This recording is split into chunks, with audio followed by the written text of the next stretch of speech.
And there was one woman in the middle of the room. It was like she was following my eyes, because as soon as I would come to her, she would start doing a little jig, like an Irish jig, like a little river dance for me to see. And only I could see it. So I can't even it's not even a heckle. It was a silent heckle, you know? It was like a kind of a racist mime. I still think of that. Hello, welcome to Comedy with an Accent podcast. I'm your Taiwanese comedian, Quan Wen. I interview comedians who perform English stand-up comedy but who are not native English speakers, or they can have a very distinct British regional accent. This podcast is all about comedy, about accent, about languages, and about the comedy technique. So stay tuned if you're interested. Hello, welcome back to another episode of Comedy with an Accent podcast. Today, I'm breaking into a new direction. I'm breaking the mold. When I started the podcast, I say I'm going to find comedians whose native tongues are not English. And then just thought how small that pool is in the UK. I said I will also find some British comedian with quite distinct accents. Now, here's the problem. The comedian I'm having today is kind of an English native speaker, but millions of people will kill me if I were to describe him as a as a British comedian. We are having our very first guest from Ireland, more specifically from the Republic of Ireland, and my guest today is Peter Flanagan. Hello, Peter. Diagwit Quan Wen, to. Was that a fair description of the difficulty I found myself in? It's very difficult for you. You know, you're trying to please a lot of people. There's a lot of people to offend on both sides of the argument. So you're doing a good job. Obviously, Irish accent are celebrated and famous for its sing-songy nature, and people say how. And there's a running gag. So I've seen at least 3 to 4 male Irish comedians doing the same line about how sexy Irishman comes across with their accent. Yeah. But as a matter of fact, when it comes to dating, it's probably not a very good choice, putting the accent aside. Well, I mean, we're having a moment, I think. The kind of Paul Mescal-ification of women's sexuality, I think it started before. I always call him Paul Mescal. I say Paul Mescal, but I honestly am not sure how to pronounce his second name. It's not that common a name in Ireland. I think the world sort of fantasizing about Irishmen started a little bit earlier. When would you date it? Barry Kill. No. I think it's Boyzone stroke Westlife. I think. Oh yeah. A lot of women were kind of exposed to Westlife at a young age, and they were warped. You know, it changed their sexuality forever. They were exposed to Westlife at too young an age.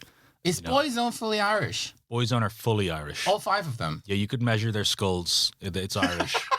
They're Irish. Skull, but you're saying the stereotype about Irish people having a big head. Is that where you're going? No, I didn't say that. I didn't say that. But if you... Okay, we're driven to about... Let me explain what's going on here. I thought about inviting an Irish comedian on for a very long time.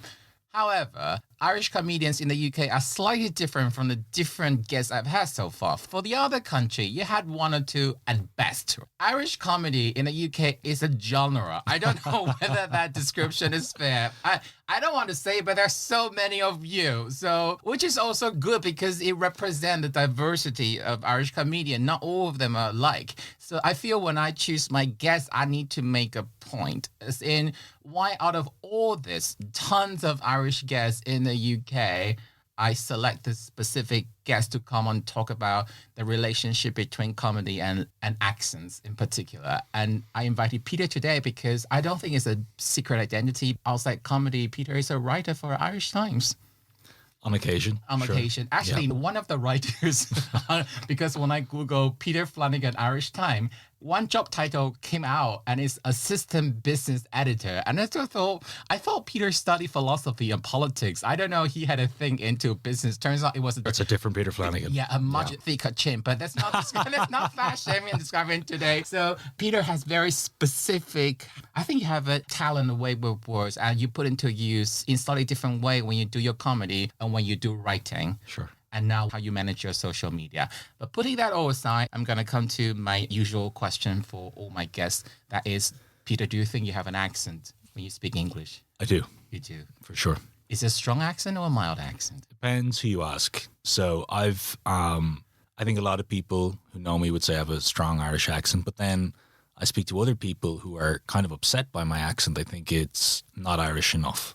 I've had people come up to me after shows saying, oh, why do you have an American accent? Why do you sound American? You know, my accent can really bother people, actually. Right. So Yeah. those two camps, one think your accent's strong, the other thing is not strong enough. Is it fair to say that they are British and Irish people evenly distributed, or is one side more strongly British, the other side more strongly Irish? It can be both. I've had Irish people complain that I don't sound Irish enough, you know. And within Ireland, people will say I have a Dublin accent, which again irritates people because I'm not from Dublin, so they feel, you know, in Ireland people are very defensive. There's a policing of accents that goes on within Ireland, but then to my surprise, when I leave Ireland, sometimes people don't feel, or sometimes I get a backhanded compliment. So I've had people come up to me and go, wow, I can understand what you're saying and you're Irish, or you speak so well for an Irish person, you know? I think I probably... Such a British thing. Yeah, they think they're giving me a compliment, you know? But Can I interrupt here? So are Dublin accents hated? Like, are Dubliners hated in the Republic of Ireland? I wouldn't say they're hated, but there's definitely... So historically, when the Normans invaded Ireland, their stronghold was Dublin. For centuries, Dublin and the outskirts of Dublin was the strongest... It's where British power was centralised, right, around an area called the Pale. So even culturally today, there's still this kind of collaborators. Or? They were. I mean, I guess you could call them collaborators, or but surrender a bit too easily compared to that's where British rule was strongest. No, that's Belfast. Well, we can talk about Northern. We can't. There's 800 years. There's 800 years here we can go through. You started Irish historic lessons. I'm just joking.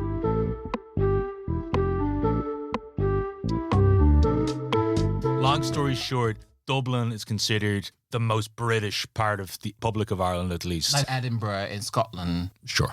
All I have to explain, Peter is from the county of Kildare. That's right. Is it fair to say it's kind of like home county-ish distance? Sure, I think that's fair. Yeah. But not quite as rich. I mean, it depends where you go. Depends who you ask as well. I live just outside of a town that was very poor, and in the last number of years, it's become, I guess you would say, gentrified. It's become kind of like a commuter town to Dublin. We were talking about some people finding your accent strong, some people finding your accent not strong enough. Mm-hmm. And there's not just one accent from Ireland. There's a generic Irish accent people think they know. For example, they tend not to pronounce the TH sound as th or th. You say to say thank you instead of thank you. Sure. Because I had an Irish colleague when I was working in an American tech company. And I remember joking about, so this for that is the same as tit for tat. And she didn't find it hilarious. And if you're from the south of Ireland, like from Cork, it's a much more animated and much more sing-songy. Peter is from outside the Dublin area. And in a podcast you did with Daniel Margleton, you've actually said that your accent is not strong enough for some audience and you feel like you shortchanged them. I've had that. Some people are irritated that my accent is a little bit... Because what they are looking for in a Scottish act... No.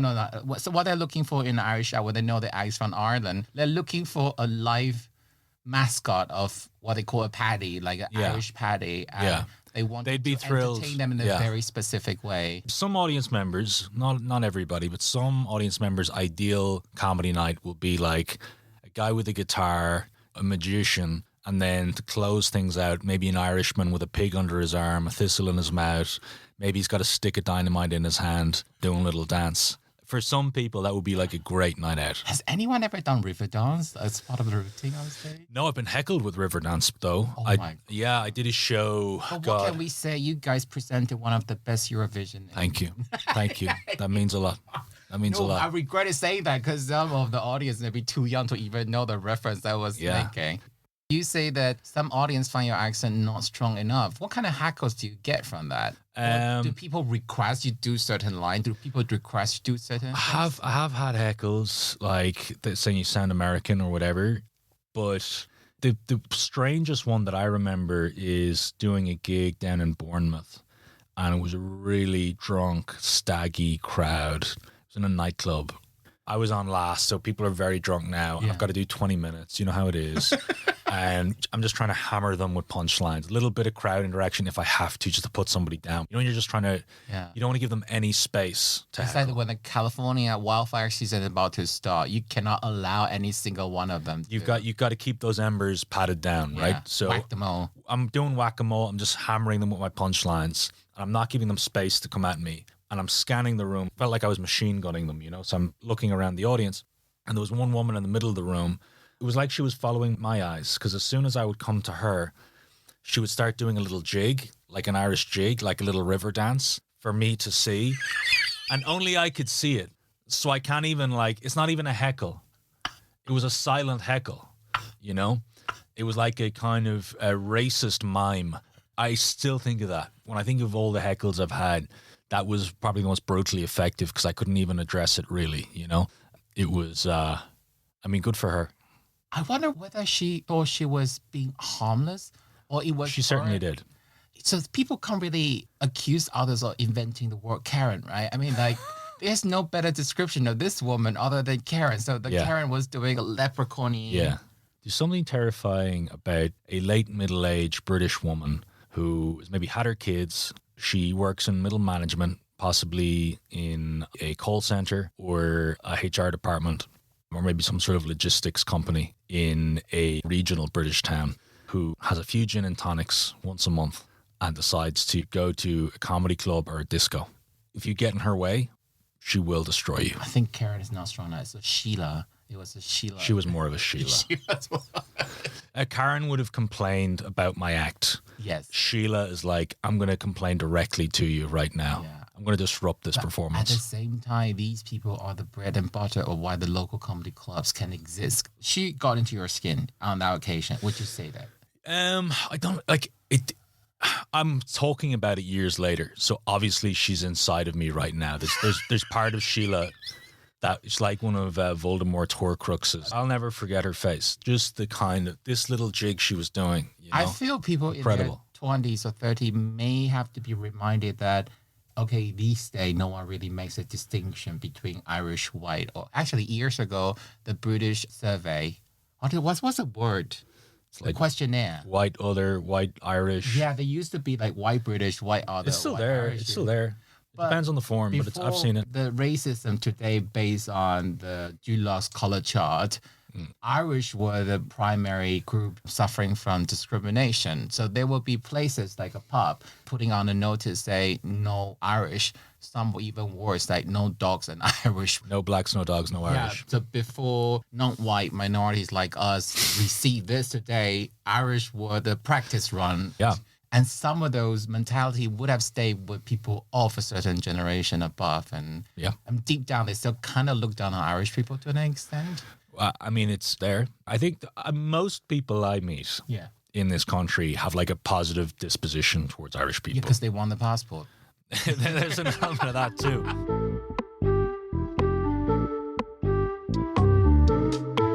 There's an element of that too.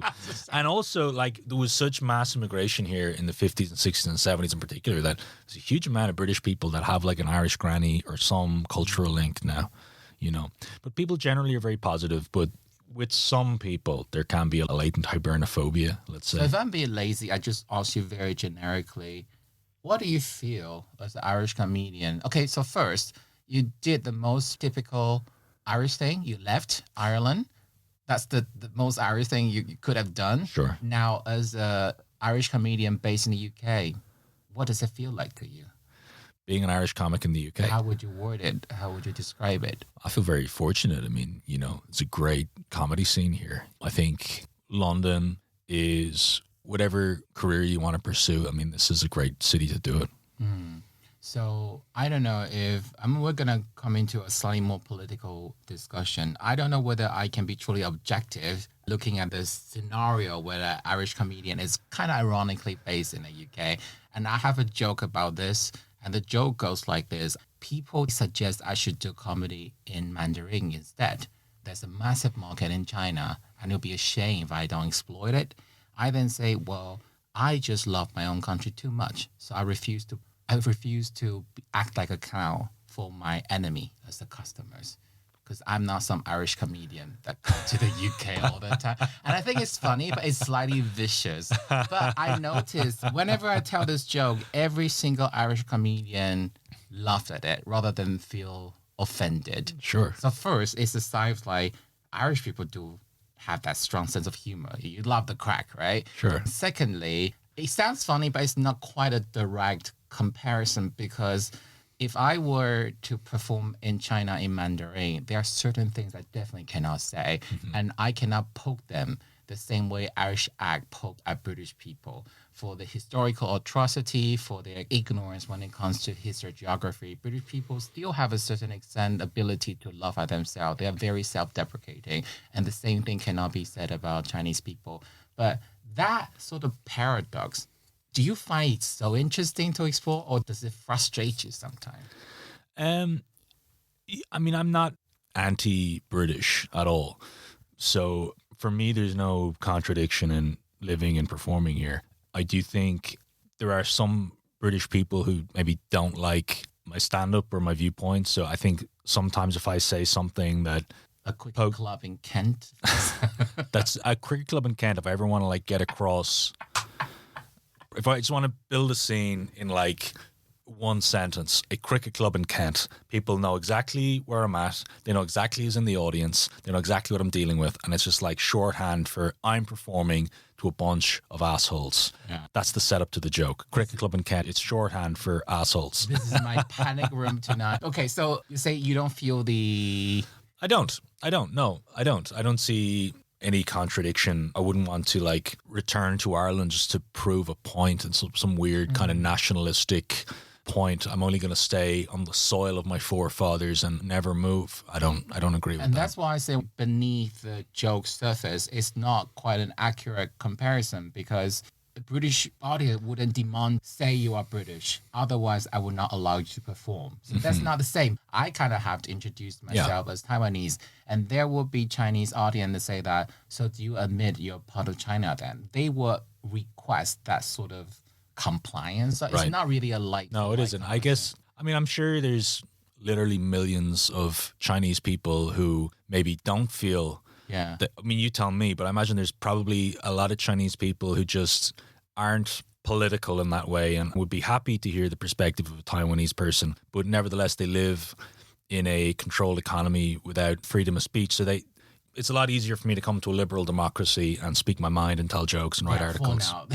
For now. Democracy. But that's something to praise about. I mean, there's not all saints, but there are certain positive side about Britain or the UK. And certainly as a comedian, the circuit is big enough and there are enough outward-looking metropolitan international people. And that's why it's great to perform in London. Absolutely.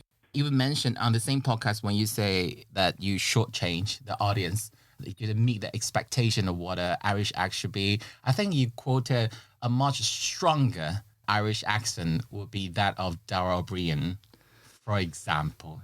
Yeah, well, Dara O'Brien is from Dublin as well, but he has a very kind of soft sort of Terry Wogan style voice. So this kind of it's like it's got an Irish lilt, but it's totally understandable for the common ear, let's say. Yeah. So that's kind of the ideal accent for BBC. It's like you can't clearly identify which social class it is because it's Irish and we all kind of sound the same. You can identify, did this person go to boarding school or not? Did this person go to university or not? But it's not too strong. It's not too Irish, which is kind of the sweet spot. It seems to be what the BBC wants. They just want to be reminded a little bit. But just don't take it for granted and go all in. That's right. The BBC principle. Yeah, Terry Wogan is kind of the idealised Irishman. You know, like he was on the airwaves when the IRA bombing campaign was going on in the UK. And he had to go on the BBC with his Irish accent and speak to the people. So he was like the inoffensive face of Ireland for decades. But Sir Terry Wogan. That's right. Give him his full title. Is the Irish example. But in a way, he also reflects the paradox of being an Irishman in the UK because he's gone full British. Like, the way he displays... He's gone full British. No, he's gone full Brit. In his last few years of presenting... in case people don't know, Terry Wogan was the UK commentator for Eurovision Song Contest for over 30 years. On the BBC, and in the last few years he was doing it, the kind of blatant xenophobia and Euroscepticism he displayed... It was really funny for the very traditional Little Englanders. But the fact is he himself is Irish. And modern Ireland embraced the European Union, embraced the future of Europe because Europe offered you a way. No, I don't want to say Europe, continental Europe. I don't want to use the British term. Continental Europe offer you a way out of the dominance of the UK. For sure. Yeah, and what sure. he displayed, and I thought there's so much irony in that. His Irishman has gone fully native. You could be right about that. I don't know if I listened to him I'm not like an avid Eurovision guy anymore. I certainly was when I was a kid. I always took Terry Wogan as having kind of an ironic, whimsical attitude towards the competition. I never felt like he was being xenophobic as much as he was like taking the piss out of what's quite a frivolous song competition at times. But you're right. I mean, there's a lot of Irish people for whom it would not be socially acceptable to take a knighthood, you know, whereas he was like, gimme, gimme, gimme. He was very happy, The little pat on the shoulder by the British royal family. Yeah. Ooh, carry out. He was okay with it. In Ireland. He was okay with it. I think good for him, you know.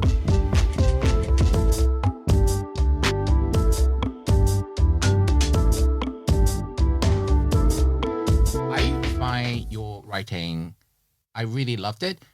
The job of a comedian is first to be funny. Being analytical is a plus, but it's not a must. You write for Irish Time, you're like the diaspora, and then you display the analytical side, your way with words first, but you then insert humor. And it reminds me heavily of Marina Hyde from The Guardian. Yeah, I it's love the her. same stuff. Because getting a comedian to write a column is not always a good idea. Stuart Lee's column is a bit of cockroach on The Guardian. Maybe I just don't get him. And who's like Adrian Charles is another. Adrian Child, I don't know if he's a stand-up though, right? I think he writes kind of light relief pieces. And I still find David Mitchell try to come across too smart. But when you shift from your stand-up to your writing, the role reverses. So you want to make a point and you analyze your argument first. And occasionally, the humor will come into play. Sure. I'm going to make some noises and quote some examples. Oh, great. Yes. So here, Peter wrote, you describe the British attitudes towards their history of colonization akin to how people view their parents' sex life. They know it happened, but they just don't want to know the details of it. There's a little bit of sense of humor here, but the important thing is for you to make this observation rather than being funny first. I noticed this when you mentioned on Daniel Morgan's podcast. Sometimes you will have funny ideas, but you realize not all of them will work or they will dwell well in your comedy set. And you found that in writing, there's another outlet for you to use or recycle or explore these ideas. Yeah. Well, I think my background in stand-up is like club comedy. I would say I'm probably a club comic. Thank you for saying that, because I don't want to say it, but it has to be said at some point. So yeah. For any listeners who aren't like, especially in British stand-up, there's often like two routes. There's like club comedy, and then there's the more narrative, theatre influence kind of one-man show that'll do well at the Edinburgh Fringe, for example. And very often comics pick one route or the other. I've always done clubs. I've always enjoyed club sets. But the nature of a club set is it's got to be very punchy and you don't get a lot of time to stretch your legs in the way that you would over the course of an hour. There's only so much time you can use to explain nuances, because if you do it too much, you lose the gag rate you're supposed to have performing at a weekend comedy club. Yeah, exactly right. So I think with writing an article like that, and I think this is true and often in social media, with club stand-up, it's got to be a sucker punch. You've got to punch them in the gut and get a laugh. And you've got to make a room full of strangers who haven't paid to see you specifically laugh. And you got to kick them and shock them and shake them. The standard for the funny is way different when you're reading an article on your phone or if you're looking at a meme or an Instagram reel. They're not belly laughing very often. They're more like witty. Yeah. You're just like, oh, this resonates. This has put a smile on my face. And I'm going to send this to my friend because this resonates and it'll resonate with my friend. But it's not like a stand-up joke that gets this big guttural punch. But there is more to humor. There's more to writing than just that very specific goal of a stand-up joke. There's other ways to get an idea across. And I've been able to do that with my writing, I suppose. So let's say, for example, you were describing the difficult Brexit negotiation, and the UK had the illusion that Ireland would want to leave the EU's customs union and join. And you say that this is like Britain being the drunk ex that texts you, shall we get back together at 1 a.m.? Right. And that is from quite up there political commentator down to I'm another everyday man. I know exactly what you think. I told you the journalistic point I was trying to make. Here I'm using your language to get you up to speed. So my question is, on the other side, when you do stand up, do you have any urge or any desire, any plan to use your journalistic writing, or there's a point you're trying to make so people can understand what the Irishman think more, or you feel like the weekend club environment is so specific that if it comes across fine, but they cannot be one of the key aim. I don't know how to put it. So I've long had this thought I want to talk about my home country because it's so small and so few people know about it. And gradually I give up trying to do that. I would do that in a one-man show. I would do that at a festival. If I'm doing a comedy set, I kind of remove it from my perspective. It's just too difficult. I can do some, but even if I talk about my country, it will be such a shallow level that there's not much difference being made. I guess the average person... And they come to the show after a long day. They just want to be entertained. They just want to laugh. They don't want to be educated sometimes. Sure. I think if you can find a way to do it through a joke, great, but it's very hard. And also for a joke to work, everybody has to buy into the premise. Everybody has to understand the premise in order for the punchline to work. And I guess I have found this difficulty talking about Ireland's relationship with Britain. British people in general just about get it. They've just enough surface understanding. I just about get it. What do you mean by that? They just about understand that there has been there's been some monkey business between our countries. To put it lightly. They just about understand. I would say in this context, monkey business is a euphemism. They just about know that there's been some trauma and there's been a messy breakup. They just about get that. They don't know or care to know the specifics. Yeah. But there's just enough surface level understanding for me to play on that relationship. I think for you, the relationship between the Chinese Communist Party and the Taiwanese people is another level of complexity. It's a lot more intense. So, for example, when we see what happens in Ukraine right now, we will be worried whether Donald Trump will sail Taiwan down the river. Right. And there will be an imminent Chinese invasion. Right. And even though Irish will complain about Britain, an invasion from the UK is not in sight. And I think that's the main difference. Exactly right. Exactly right. I think nobody's concerned about... I'm still shocked. Maybe I'm surrounded by metropolitan international people in London, but I thought they would have a basic understanding of Britain's colonization of Ireland because Northern Ireland is still there. So surely they would know that. And turns out not really. You've explained, some of them are not vaguely aware that Ireland is a separate independent country, even though that happened more than a century ago. Yeah, I'm always surprised by that. Always surprised by that because you wouldn't expect, I don't necessarily know the history of Luxembourg, but Ireland doesn't share a land border with Luxembourg. Yeah. So it's not even just a point of history or culture. Oftentimes it's a point of geography. It's like they don't necessarily know the geography of their own nation state. Where does the UK end? Where does the Republic begin? Why is it structured that way?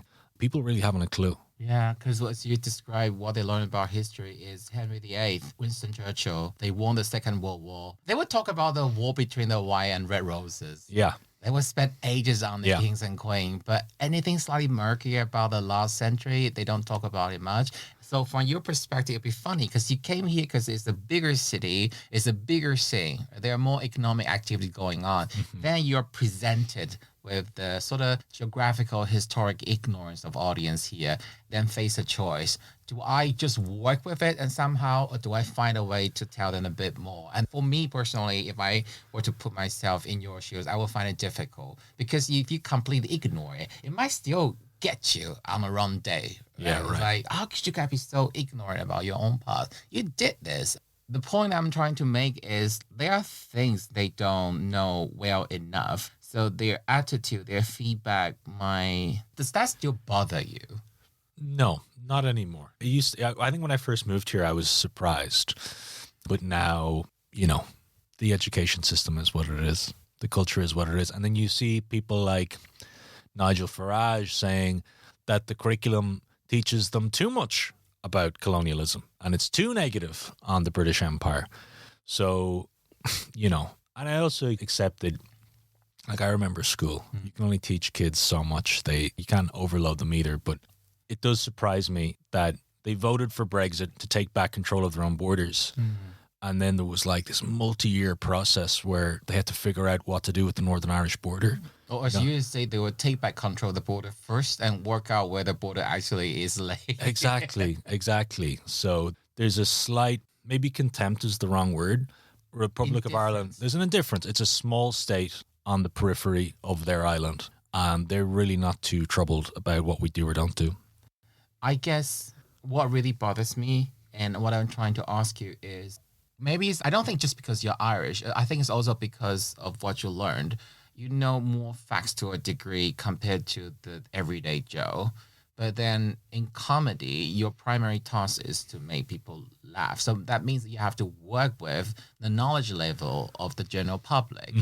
And that presented me with a dilemma. Because even if I can come to terms with it, when I observe fellow comedian just enjoying and keep misleading the public, I'll give you an example. There are so many comics like to make fun of Germans. When they found out an audience member is from Germany, you know the Nazi joke is coming. You know Anne Frank's diary is coming, right? That's right. But they never talk about the British concentration camp in South Africa. No. And for me, that's actually hilarious. But I can't make that joke because a lot of people don't know about it, even if international audience. So it's not a level playing field. It's like, it's not only is it so hack, like, do you not even have a look at yourself in the mirror? But all those can only be my monologue, inner thought. They cannot come out because these references are not valid for the audience. And when you're a comedian and the reference don't land, the joke won't land. That's right. And that's the problem.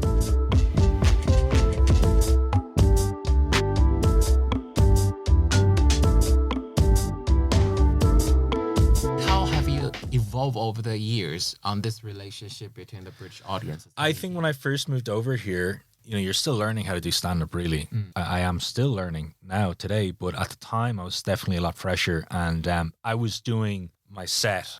When you first move to a city, you want to do well, so you're just doing your best jokes. So I would do the same jokes that I was doing clubs in Dublin and then doing them in London. And if I performed in central London, east, north London, jokes worked just as well as they had done in Dublin. But then I'd get booked and I would leave London. And this is where kind of I got the idea of the cricket club in Kent. I used that as shorthand for a tough gig outside of London. I would find that the jokes weren't working as well. This is when Brexit was really at the front of the public consciousness. Boris Johnson was in the ascendancy. This was a hot topic, and I would do some of these jokes. I'd often open with these jokes, and people would say, well, actually, I voted for Brexit, or at least 50% of the room voted for Brexit. It was hard, and I remember getting booked for a gig out in like rural Wales. It was a 4-hour journey there and a 4-hour journey back. It was exhausting, and I remember thinking, I can't bomb tonight. I was booked for an opening 20. I was like, I can't bomb, and I walked out. It's in a church hall. I thought, what would Wogan do? What would Terry Wogan do? Because I can't change my act, but I can make them like me. What would I do if I was running for mayor of this little Welsh hamlet? So I went out. There was like, outside the church hall, there was like a parking space that said like vicar. So the vicar had his own parking space, and I just started talking about that, and people found this hilarious. You're an Irishman talking about the local vicar. And then I spoke for 5 minutes, just kind of improvising with them until they liked me. And then I did my jokes. And then I could say anything because they liked me. So even though you were doing a slightly pro-Remain point of view, the Brexit voting crowd was still with you. Because they liked me. But if I went out cold and said, this is what I think about Brexit, that didn't work. But if I was Terry Wogan, if I was the acceptable face of Ireland, poking fun at them a little bit, then they were cool. It's about not coming across as a jerk. It doesn't matter if you're performing to Remainers, Brexiteers. If you come out with a little bit of humility let them lower their guard. Let them lower their guard. Say, look, I'm not here to call you stupid. I'm not here to be condescending. I'm not here to condescend to you. I'm here to make you laugh. That's a good place for a comedian to start. You're not a journalist. You're not running for a local office. You're a comedian. Make them laugh and find a way in. Do you think the same strategy would have worked for East European with a strong accent? Or is it kind of a thing is more beneficial to an Irish comedian because you have this sort of blurry place. You can be the acceptable type of Irish and be the less acceptable by the IRA sympathizers, so to speak. Yeah. Fascinating. But, it's okay to lose an audience as well. I think I'm at the point now where it's like, you know what? I want to be more authentic on stage. And I think in my writing and also like my social media, I've been way more myself. It's true. Myself is interested in colonialism and is interested in history. For every British bulldog in red trousers that doesn't like my stand-up, I am finding other people, British, Irish, American, who enjoy it.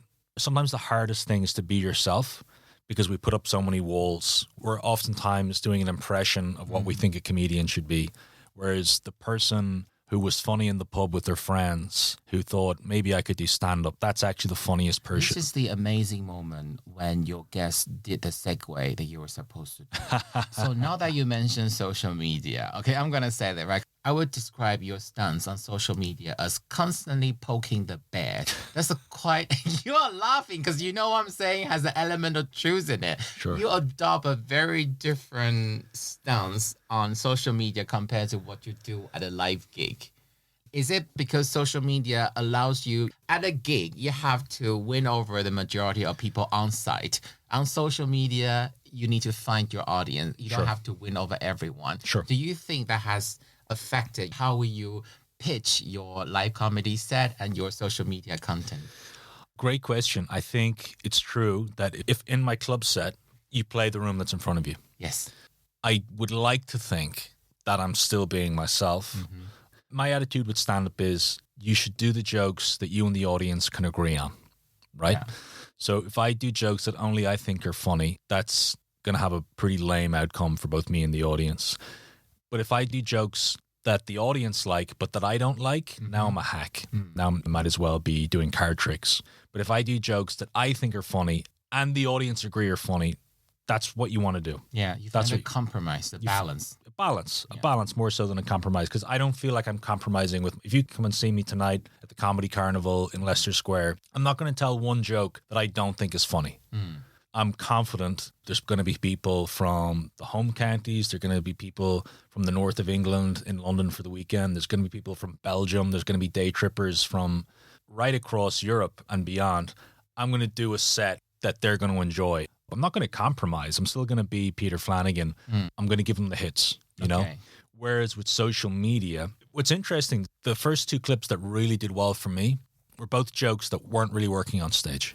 I was very surprised when they did as well as they did. I think that was eye-opening for me because when I'm writing stand-up, very often I think, okay, this is a good joke, this is a good premise, and then I do it on stage and it doesn't really work. Sometimes it doesn't have the cadence of stand-up, or sometimes, as we have just talked about, maybe it's a little observation about Irish history, maybe it's a little bit about cultural colonialism, and sometimes the British audience just don't get it or are not interested. But when I put those routines on social media, the algorithm's a genius. Like, it'll find the people who like that stuff. So I think it's opening up interesting creative possibilities. So it's interesting. I'm still writing how I've always written, but I think I'm finding new vehicles to like get my jokes out there. I'm not saying that you've compromised your integrity, but let's say I will still give you hits, but you have performed for so many years, so you have a portfolio of hits. So in selecting which one to use, there's a little bit of a choice. For example, if you go to Windsor and you can sense the crowd are a lot of Windsor's a really good example, 50 actually. and 60 above women who obviously love and adore the royal family. Yeah. Would you still do that? I have done those jokes in Windsor, and you have to make a decision as to whether it's worth it. Did you do it? Oh, yeah, I've done those jokes in Prince Windsor. Harry will get his family to kill you and pretend it was a car accident. Would you do that to the women in Windsor? I've done it. I've done it. Listen, if they like you, you can sell almost any joke with a big shit-eating grin on your face if you're charming enough and if you're funny enough. But it's 20 minutes. If you've got an hour of material that you know works, like sometimes on a Saturday night, it's easier to just, I'll tell this story about my sex life instead. and everyone will be happy. Yeah. You know, and I'll get a drink and I'll get paid and I'll leave. And also, like, why kick Sheila? You know, it's her Saturday night. Sheila Wilson soup. I sang this jingle the other day. Half of the room didn't recognize it. Really? Yeah. I think that's what I'm learning with the social media and even the newspaper writing is like, be yourself, be authentic. To a point. That's why I would probably take it in a cold way. Be myself to a point. Yeah. But you know, the stuff that resonates with people, like... You may not know because you are a nice person. What if the other person themselves just... do you know what I mean? The last question I would like to end on is you touch upon something I've observed, and I've referenced this many times on this podcast with different guests, but I didn't phrase it the way like you did. The divide between urban city dweller, city comedy, and rural comedy. Mm-hmm. And I think I tend to put it as people who have a bit more international outlook, who are more interested in foreign cultures and cross-cultural experiences. But that's pretty much down to the same thing. You are a well-traveled person. You came to London. You then went to Australia. Is it right? You went to Dubai as well? Yeah. So you've been to different places. I say you did the most Irish thing. You left. But not every Irish person that left went to multiple places and traveled the world around. You did. You then described on another podcast that sort of how at ease and you feel the audience gets you if you do a gig in East London, half the crowd may not from here. So there's a amalgamation of points of views and different cultures. Where you go to quite a sort of monolithic culture, as it's say like 1 hour away from London, you're in Northampton or the Kent Cricket Club. That's right. So you realize the world now, there's a greater divide between the rural dwellers and city dwellers' work. Sure. But I guess the question, if I sort of condense into a simple question, is that you've realized they are gigs, they are not naturally, I would say not your crowd, but they don't warm up to you that easily. Would you deliberately keep a percentage of those gigs you must go to train you, or you're like self-harm, or it's all down to how much each venue pays and minus the travel expense? Do you know what I mean? Like, no, sure. Some people would think I have to be outside this comfortable environment just to make myself a better comedian. Some bye. I am not quite that, but I will still go. Yeah. But I don't force myself to go to gigs where the audience don't warm up to me. I've been doing stand-up long enough that I'm not really a martyr for it anymore. So if I'm offered a gig in Portsmouth for £100 on a Tuesday, I'm probably not going to go. I'm probably 150. So I prefer to gig in London just because it means I can sleep in my own bed that night. Yes. However, I hope I never think I'm too good to go perform in a small town. I'm from a small town in Ireland. You know, I'm not urbane and cool. I grew up in a small town. I'm from a rural background. I like small towns, so Would you work in a way, you look at your diary, and for the past 3 months, you've not set foot outside London once. Would you started to think that maybe I should get to London a bit more? I think so. There's some comics, not only do they not leave London, sometimes they don't leave a particular club. Islington. There's some comics who smash a gig in Islington, but then if they go and do a gig in Covent Garden, the audience is too broad. So I always encourage people, don't get stuck in playing one club, play more than one club. And if you leave London, for better or for worse, those are the people who live in England. Yeah. You live in Great Britain. These are the people who live in Great Britain. These are the people who, if you want to put on a tour, are the people who live in this country. So go and perform to them, see what they find funny, see what you can agree on. And apart from the view on British colonization, big difference between Irish crowds and British crowds? Irish crowds can be a bit chattier. So I've heard it described as them being like a Liverpool crowd. I haven't really gigged in Liverpool, but I understand it's very Scouse is very culturally Irish or similar at least in aspects. But an Irish person thinks they're funny, right? An Irish person instinctively thinks they have great stories and has great banter. So you better prove that you're better than me. Or they kind of want to be part of the show. That's one thing I will say. So if you look at a lot of Irish comics who start in Dublin, like I really kind of cut my teeth in like the International Bar in Dublin, and the International Bar until recently didn't have a mic. So you would go in there on a Friday night. Is it deliberate? Oh yeah. There's no microphone. It's a narrow space. On a Friday night, they would oversell the tickets, about 90 people in a 70-seat room. So they're sitting people on the stage to your left or to your right, and it's packed. And there's no security. The MC introduces you and leaves the room. And then you're left alone in the room with 90 people, literally heaving with people. They all have pints in their hands. And you shout at them to get your point of view across. So there's a lot of Irish comics who start in Dublin who have a very similar delivery mechanism, because you learn to shout and you also learn to interact. There's a lot of crowd work in Irish comedy. If you're not funny, people are thinking, well, I'm funny. You know, my friend is funny. Maybe we'll chat amongst ourselves, or maybe we'll interject into your act and get involved. It's not necessarily malicious, but Irish people think they're funny. So you are not going on tour yet, but I think it will happen very soon. I hope so, man. Right. Thank you. So how do people find you on social media? So I'm on Facebook, I'm on TikTok, I'm on Instagram. It's Peter Flanagan Comedy. Please give me a follow and come to a show. Yeah, Peter Flanagan Comedy, because if you Google Peter Flanagan, there are a lot of them. There's a hurley maker. Hurling is an Irish sport with the bats. Oh, yes, with the wooden sticks. Yeah, the the bats. spoon. Spatula. I call them spatula. It's a hurl. I went to Kildare. A hurley bat. I saw people walking around there. I was like, is there a baking contest? My father's called Peter Flanagan. You can find his business in Kildare. There is the business journalist, Peter Flanagan. Assistant business editor. Assistant business editor, yeah. There's a few of us. Man, yeah. So check them all out. Okay, so that's my first and probably won't be the last guest from Ireland today. Peter Flanagan, thank you for coming today. Cheers, man. We're going to go out and enjoy the sunshine. See you guys. Ciao.